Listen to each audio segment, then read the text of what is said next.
Professor Abid Hussain Thangal 8 minute. ഈ ബഡ്ജറ്റിനെ ഞാൻ പൂർണ്ണമായും പിന്തുണയ്ക്കുകയാണ്. സർ, ഇവിടെ എൻ്റെ ബഹുമാന്യ സുഹൃത്ത് ശ്രീ രവീന്ദ്രൻ സാർ നിയോ ലിബറലിസവും അതുപോലെ തന്നെ നിയോ നോളജും നിയോ ക്യാപിറ്റലിസവും ഒക്കെ പറഞ്ഞ് അവസാനം അത് ഒരു ഫാഷിസത്തിലേക്ക് പോകാവുന്ന തരത്തിലേക്കാണ് കൊണ്ടുപോകുന്നത് എന്ന് അദ്ദേഹം സൂചിപ്പിച്ചു. സർ, അതിലൂടെ മറുപടി പറഞ്ഞതുപോലെ നിങ്ങൾ തോറ്റത് എന്തുകൊണ്ടാണ് എന്ന് പരിശോധിക്കണമെന്ന് പറഞ്ഞതുപോലെ ഫാഷിസം ഇന്ത്യയിൽ വന്നത് ഈ നവ ലിബറൽ നോളജ് ഒന്നും ഉണ്ടായതിൻ്റെ ഭാഗമായിട്ടല്ല, മറിച്ച് 2 മെമ്പർമാർ മാത്രം ഉണ്ടായിരുന്ന BJPയെ പിന്നീട് 8ലേക്കും 9ലേക്കും 12, 13ലേക്കും 89ലേക്കും ഒക്കെ കൊണ്ടുപോയി നിങ്ങളുടെ സഹവാസം കൂടുതലാക്കി ഉണ്ടാക്കി കൊടുത്ത് അവരെ പടിപടിയായി ഉയർത്തിക്കൊണ്ടുവന്ന് കേന്ദ്രത്തിൻ്റെ അധികാരത്തിലേക്ക് കൊണ്ടുവരാൻ വേണ്ടിയുള്ള രാഷ്ട്രീയമായ എല്ലാ സാഹചര്യവും ഉണ്ടാക്കി കൊടുത്തത് നിങ്ങളാണ് എന്ന ബോധ്യം നിങ്ങൾ മറന്നു പോകരുതേ എന്ന് സൂചിപ്പിക്കുകയാണ് സർ. അതോടൊപ്പം തന്നെ പ്രിയപ്പെട്ട കരായി രാജൻ ഇവിടെ സൂചിപ്പിച്ചു നെഹ്റുവിൻ ആശയങ്ങളാണ് ഉപയോഗപ്പെടുത്തിയിരിക്കുന്നത് എന്ന്. നെഹ്റുവിൻ ആശയങ്ങളെ കൊണ്ട് മാത്രം മുന്നോട്ട് പോകാൻ കഴിയില്ല ഈ ബഡ്ജറ്റിന് എന്ന് പറയുമ്പോൾ അതുതന്നെയാണ് സർ. പാവങ്ങളും പട്ടിണിക്കാരുമായിരുന്ന ഒരു രാജ്യത്ത് വളരെ ദീർഘവീക്ഷണത്തോടു കൂടി ഈ ഇന്ത്യ രാജ്യത്തെ പുനർക്രമീകരണം എന്ന് കണ്ടുകൊണ്ട് ഇന്ത്യയെ മുന്നോട്ട് കൊണ്ടുപോയ നെഹ്റുവിൻ ആശയങ്ങളെ ഉപയോഗപ്പെടുത്തി ഇന്ന് ഇന്ത്യ ഏറ്റവും ഉയരത്തിൽ നിൽക്കുകയാണ്. ഈ കേരളത്തെ സംബന്ധിച്ചിടത്തോളം കിഫ്ബിയും അതുപോലെ തന്നെ ധനകാര്യ മാനേജ്മെൻറ്റിൻ്റെ മോശകരമായ പ്രവർത്തനങ്ങളുമൊക്കെ കൊണ്ട് തകർന്നുപോയ ഒരു കേരളത്തെ ഉദ്ദീപിപ്പിച്ച് കൊണ്ടുവരാൻ ആവശ്യമായ ഒരു പ്രവർത്തനമാണ് പ്രിയപ്പെട്ട മുഖ്യമന്ത്രി VD സതീശനിലൂടെ ഈ ബഡ്ജറ്റിലൂടെ പ്രതിഫലിപ്പിക്കുന്നത് എന്ന് പറയാനും കൂടി ഞാൻ ഈ സന്ദർഭം വിനിയോഗിക്കുകയാണ് സർ. ഇത് വികസനത്തിൻ്റെയും സാമൂഹിക നീതിയുടെയും ഒരു പുതിയ അധ്യായമായിട്ടാണ് നമ്മുടെ ഈ ബഡ്ജറ്റിനെ കാണുന്നത് സർ. ഇത് സാമ്പത്തിക ഞെരുക്കത്തിൻ്റെ പിടിയിൽ ശ്വാസം വിട്ടുമ്പോഴും ഒരു പുതുയുഗ സ്വപ്നം യാഥാർത്ഥ്യമാക്കുന്ന വികസനത്തിനും ക്ഷേമത്തിനും കാലം ആവശ്യപ്പെടുന്ന സമഗ്രമായ മാറ്റങ്ങൾക്ക് നൽകുന്ന ഒരു വിസ്മയം ഉൾക്കൊള്ളുന്ന ബഡ്ജറ്റ് തന്നെയാണ് സർ. ഇതിൻ്റെ വിശദീകരണങ്ങളിലൂടെ എല്ലാവരും സൂചിപ്പിച്ചു. പുതിയ ആശയങ്ങൾ, പുതിയ നടപ്പാക്കാൻ ഉദ്ദേശിക്കുന്ന പ്രവർത്തനങ്ങൾ, അതുപോലെ തന്നെ വ്യത്യസ്തങ്ങളായ പദ്ധതികൾ, പദ്ധതികളൊക്കെ ആവിഷ്കരിക്കാനുള്ള നടപടികളുമായി ഈ ഗവൺമെൻറ് മുന്നോട്ട് പോകും എന്ന് വളരെ വ്യക്തമായും പ്രഖ്യാപിച്ചിരിക്കുകയാണ്. ഇതൊരു ഇൻക്ലൂസീവ് ഗ്രോത്ത് ഉൾപ്പെടുത്തിക്കൊണ്ട് മുന്നോട്ട് പോകാൻ ആഗ്രഹിക്കുന്ന ഒരു ബഡ്ജറ്റാണ് പ്രിയപ്പെട്ട മുഖ്യമന്ത്രി ഇവിടെ അവതരിപ്പിച്ചത് എന്ന് വളരെ വ്യക്തമായും എല്ലാവരോടും സൂചിപ്പിച്ചു. ഞാനതിൻ്റെ സമയക്കുറവ് കാരണം ഞാനതിൻ്റെ വിശദീകരണങ്ങളിലേക്ക് പോകുന്നില്ല. ഈ ബഡ്ജറ്റുമായി ബന്ധപ്പെട്ടുകൊണ്ട് അതുകൊണ്ട് തന്നെ നവകേരള നിർമ്മിതിക്ക് ശക്തമായ ഊർജ്ജം പകരുന്ന ഈ ബജറ്റിനെ നമ്മളെല്ലാവരും ഒരുമിച്ച് പിന്താങ്ങേണ്ടതുണ്ട്. കേരളത്തെ നമുക്ക് രക്ഷിച്ചെടുക്കാൻ അല്ലാത്ത മറ്റൊരു മാർഗവും നമ്മുടെ മുന്നിലില്ല എന്ന് കൃത്യമായും പറയാൻ ഞാൻ ഈ സന്ദർഭം വിനിയോഗിക്കുകയാണ് സർ. അതുപോലെ തന്നെ മുഖ്യമന്ത്രി അവതരിപ്പിച്ച ധനകാര്യ ധവളപത്രം ഗുരുതരമായ സാമ്പത്തിക പ്രതിസന്ധി കൃത്യമായി ഇതിൽ ബോധ്യപ്പെടുത്തിയിട്ടുണ്ട്. 5.7 ലക്ഷം കോടി രൂപയുടെ കടം ഏത് തരത്തിലൂടെയാണ് ഉണ്ടായത് എന്ന് കൃത്യമായും ധവളപത്രത്തിൽ ബോധ്യപ്പെടുത്തിയിട്ടുണ്ട്. മൊത്തം ആഭ്യന്തര ഉൽപ്പാദനത്തിൻ്റെ GSDPയുടെ 35.5% കൃത്യമായും ഇതിൽ പറഞ്ഞിരിക്കുകയാണ് സർ. ബജറ്റിന് പുറത്തുള്ള കടമെടുപ്പ്, ഉയർന്ന പലിശ നിരക്ക്, ദൈനംദിന ചെലവുകൾക്ക് കടമെടുപ്പ്, നികുതി പരിവിലെ പരാജയം, പൊതുമേഖലാ സ്ഥാപനങ്ങളുടെ നഷ്ടം, ഇതൊക്കെ കൊണ്ടാണ് ഈ കടം വർദ്ധിച്ചു വരികയും കേരളത്തിൻ്റെ സാമ്പത്തിക രംഗം ഈ ഒരു തരത്തിലൂടെ മോശമാകുകയും ചെയ്തത് എന്നത് കേരളം തുടർച്ചയായി ചർച്ച ചെയ്യപ്പെട്ടുകൊണ്ടിരിക്കുകയാണ്. ഉൽപ്പാദനത്തിന് മുടക്കാതെ ദൂർത്തുമായി മുന്നോട്ട് പോയ സർക്കാരിന് കഴിഞ്ഞകാല സർക്കാരിൻ്റെ പ്രവർത്തനത്തിൻ്റെ ഒരു പരിച്ഛേദമായിരുന്നു കേരളത്തിന് ഈ പ്രയാസകരമായ കാലഘട്ടം എന്ന് നമുക്ക് കാണാൻ കഴിയും സർ. ഇവിടെ പ്രിയപ്പെട്ട മുഖ്യമന്ത്രിയോട് ബഹുമാനനായ മുഖ്യമന്ത്രിയോട് എനിക്ക് സൂചിപ്പിക്കാനുള്ള 1-2 കാര്യങ്ങൾ. ഈ പ്രവർത്തനങ്ങളുമായി മുന്നോട്ട് പോകുമ്പോൾ കിഫ്ബി ഉണ്ടാക്കിയ വിപത്ത് ഞാൻ ആവർത്തിക്കുന്നില്ല. ഇവിടെ ഒരു CNG പരിശോധന അതുമായി ബന്ധപ്പെട്ടുകൊണ്ട് നടപ്പിലാക്കേണ്ടതുണ്ട്. ഒരു റവന്യൂ ജനറേഷൻ പ്രോജക്റ്റ് അതുമായി ബന്ധപ്പെട്ട് നടപ്പിലാക്കണം. ട്രാൻസ്പെറൻറ്റ് പ്രോജക്റ്റ് അലോക്കേഷൻ നടപ്പിലാക്കണം. ഞാൻ ട്രാൻസ്പെറൻറ്റ് പ്രോജക്റ്റ് അലോക്കേഷൻ എന്ന് പറയുമ്പോൾ നമുക്കറിയാം കിഫ്ബിയുടെ തന്നെ വിതരണം നടത്തുമ്പോൾ ഈ കഴിഞ്ഞ ഗവൺമെൻറ് പാസ്സാക്കിയ ബഡ്ജറ്റുമായി ബന്ധപ്പെട്ടുകൊണ്ട് പരിശോധിച്ചാൽ ഏതൊക്കെ ജില്ലകളിലാണ് അതിൻ്റെ ഒരു വിതരണം നടത്തിയിരുന്നത് കൃത്യമായി നമുക്ക് ഈ ധവളപത്രത്തിൽ കാണാൻ കഴിയുകയാണ്. അപ്പോൾ അലോക്കേഷൻ കൃത്യമായും എല്ലായിടത്തും സന്തുലിതാവസ്ഥയിൽ നടപ്പിലാക്കാൻ കഴിയണം. അതുപോലെ തന്നെ ഒരു ലൈവ് ഡാഷ്ബോർഡ്, പദ്ധതികളുടെ അനുമതിയും ഫണ്ട് വിതരണവും പൊതുജനത്തിന് കാണാൻ പാകത്തിൽ ഓൺലൈൻ ഡാഷ്ബോർഡ് വഴി സുതാര്യമാക്കണം എന്ന് പ്രിയപ്പെട്ട മുഖ്യമന്ത്രിയോട് ആവശ്യപ്പെടുകയാണ്. ഒരു പ്രൊഫഷണൽ മാനേജ്മെൻറ്റ് ഉണ്ടാകണമെന്ന് ആഗ്രഹിക്കുന്നു.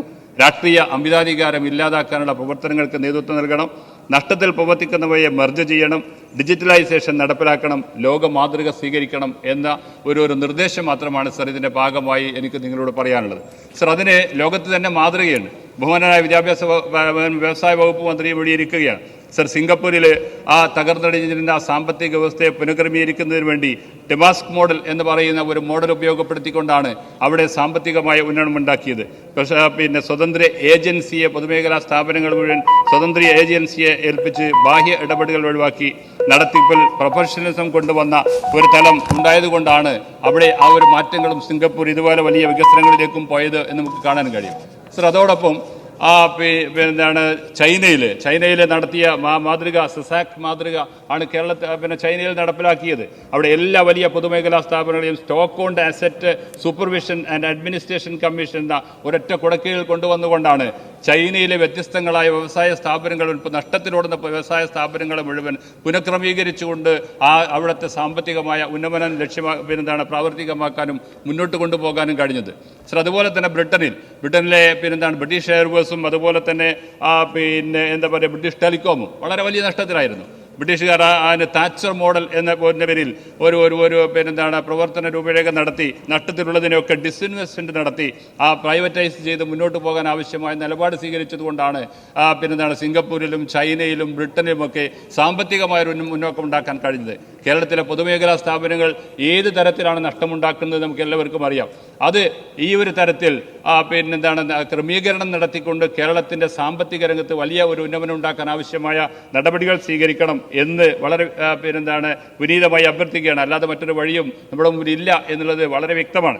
സർ, കേരളം ഇതൊക്കെ മാതൃകയാക്കാവുന്നതാണ്. അത് പറയുമ്പോൾ ഇവിടെ നേരത്തെ പറഞ്ഞതുപോലെ മാർക്സിൻ്റെ ആശയം എന്നും മാറ്റങ്ങൾക്ക് വേണ്ടി വിധേയമാകാൻ ശ്രമിക്കുന്നതാണ് മാർക്സിൻ്റെ ആശയങ്ങളെന്ന് പറയുമ്പോൾ എല്ലാ മാറ്റങ്ങളെയും വിധേയമാക്കാൻ ശ്രമിക്കുന്നതിന് അതിനെതിരെയൊക്കെ സമരങ്ങൾ നടത്തുകയും പ്രവർത്തനങ്ങൾ നടത്തുകയും ചെയ്യുന്ന മാർക്സിസ്റ്റ് കമ്മ്യൂണിസ്റ്റ് പാർട്ടിയുടെ പഴയകാല നിലപാടിൽ നിന്ന് അവർ മാറിക്കൊണ്ടേയിരിക്കണം. അത് മാറിയാലേ കേരളത്തെ നന്നാക്കാൻ കഴിയും. അതിനാവശ്യമായ നടപടിയിലേക്ക് അവർ വരണമെന്ന് കൂടി ഞാൻ ഈ സന്ദർഭത്തിൽ അവരോട് വിനീതമായി അഭ്യർത്ഥിക്കാൻ കൂടി ആഗ്രഹിക്കുകയാണ്. സർ, ആരോഗ്യ വിദ്യാഭ്യാസ ഉന്നത മേഖലയുടെ ഒരു കോൺക്ലേവ് നമ്മൾ നടത്തിയിട്ടുണ്ട്. ആ കോൺക്ലേവ് നടത്തി കേരളത്തിലെ ആരോഗ്യ മേഖലയും വിദ്യാഭ്യാസ മേഖലയും എങ്ങനെ പരിഷ്കരിക്കണമെന്ന് നമ്മൾ ആഗ്രഹിക്കുകയും ഉദ്ദേശിക്കുകയും ചെയ്യുന്നുണ്ട്.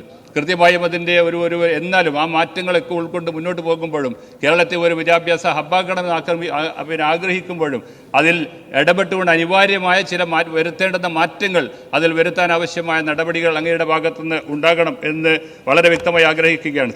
സർ, മഹത്തായ മൂല്യങ്ങൾക്ക് വേണ്ടി നിലകൊണ്ട മഹാത്മാവിൻ്റെ നാടാണ്. ഒന്നിച്ച് നമുക്ക് മുന്നോട്ട് പോകാൻ കഴിയണം. സർ, ഈ കഴിഞ്ഞ 10 വർഷക്കാലം കേരളത്തെ സംബന്ധിച്ചിടത്തോളം സാമ്പത്തിക പ്രയാസങ്ങളെക്കുറിച്ചാണ് നമ്മളിവിടെ പറഞ്ഞത്. കോട്ടക്കലിനെ സംബന്ധിച്ചിടത്തോളം, മലപ്പുറം ജില്ലയെ സംബന്ധിച്ചിടത്തോളം കഴിഞ്ഞ 10 വർഷക്കാലം നിങ്ങളുടെ സ്വപ്നങ്ങൾ തകർത്ത ഒരു 10 വർഷക്കാലമായിരുന്നു കേരളത്തിൽ കഴിഞ്ഞു പോയത് എന്ന് നമുക്കറിയാം. അതിൻ്റെ ഒരു മാറ്റത്തിനുള്ള തുടക്കം അങ്ങയുടെ ഭാഗത്തു നിന്ന് ഉണ്ടായിട്ടുണ്ടോ എന്നുള്ളത് സന്തോഷകരമായ കാര്യമാണ്. കോട്ടക്കലിനെ സംബന്ധിച്ചിടത്തോളം ഉമ്മൻചാണ്ടിയുടെ കാലഘട്ടങ്ങളിൽ ആരംഭിച്ചിരുന്ന കോട്ടക്കൽ പുതൂർ ചെനക്കൽ ബൈപ്പാസ്, വട്ടപ്പാറയിലെ വളാഞ്ചേരിയിലെ ഫയർ സ്റ്റേഷൻ, കൈതക്കടവ് പാലം ഒക്കെ തുടങ്ങി ഒരുപാടേറെ പദ്ധതികൾ ഇന്നും നടക്കാതെ കിടക്കുകയാണ്. സർ, ആ പ്രവർത്തനങ്ങളെ പുനരുജ്ജീവിപ്പിച്ച് അത് പൂർത്തീകരിച്ച് ജനങ്ങൾക്ക് നൽകാൻ ആവശ്യമായ ഒരു നടപടി അങ്ങയുടെ ഭാഗത്തുനിന്ന് ഉണ്ടാകണം. ഞാൻ എൻ്റെ വാക്കുകൾ കൂട്ടിക്കൊണ്ട് അമിതമായ ഒരു ആവേശത്തിൽ ആ ഒരു കാര്യങ്ങളെക്കുറിച്ച് പറയാനോ അല്ലെങ്കിൽ മറ്റൊരു തരത്തിൽ അതിനെക്കുറിച്ച് പറയാനോ ഞാൻ ആഗ്രഹിക്കുന്നില്ല. കോട്ടക്കലിനെ സംബന്ധിച്ചിടത്തോളം ഈ കഴിഞ്ഞ തെരഞ്ഞെടുപ്പിൽ ബഹുമാനനായ മുഖ്യമന്ത്രി തന്നെ പറയുന്ന ടീം UDF എന്ന ആ ടീം UDFന് പിന്തുണ നൽകിക്കൊണ്ട് മൂന്നാമതും സംസ്ഥാനത്തെ മൂന്നാമത്തെ ഭൂരിപക്ഷം നൽകിയാണ് എന്നെ ഈ നിയോജക മണ്ഡലത്തിലെ ആളുകൾ ഇങ്ങോട്ട് പറഞ്ഞയച്ചത്. സർ, അതുകൊണ്ട് കോട്ടക്കലിലെ ജനങ്ങളുടെ വികാരത്തെ മാനിക്കണം. സർ, ചങ്ങമ്പുഴയുടെ രണ്ട് വരികളെയാണ് ഓർമ്മ വിടുന്നത്. കപടകാലത്തിൽ ആത്മാർത്ഥമായൊരു ഹൃദയമുണ്ടായതാണ് പരാജയം എന്ന ചങ്ങമ്പുഴയുടെ വാക്കുകൾ. സർ, ആ ഒരു എൻ്റെ വേദന എന്നതിനപ്പുറത്ത് കോട്ടക്കലിലെ ഈ 63,000 വോട്ട് ഭൂരിപക്ഷം നൽകി വിജയിപ്പിച്ചെടുത്ത ആ ആളുകളുടെ പ്രയാസങ്ങളെ പരിഹരിക്കാനുള്ള ശ്രമം അങ്ങയുടെ ഭാഗത്തുനിന്ന് ഉണ്ടാകണം. അതിനുവേണ്ടിയുള്ള നടപടി ഉണ്ടാകണം അങ്ങയുടെ ഭാഗത്തുനിന്ന്. അത് പരിപൂർണമായും നടപ്പിലാക്കുന്നതിനാവശ്യമായ പ്രവർത്തനങ്ങൾക്ക് സഹായിക്കണം എന്ന് കൂടി അഭ്യർത്ഥിച്ചുകൊണ്ട് ഈ ബഡ്ജറ്റിനെ പരിപൂർണമായി ഞാൻ പിന്തുണക്കുന്നു. സർ.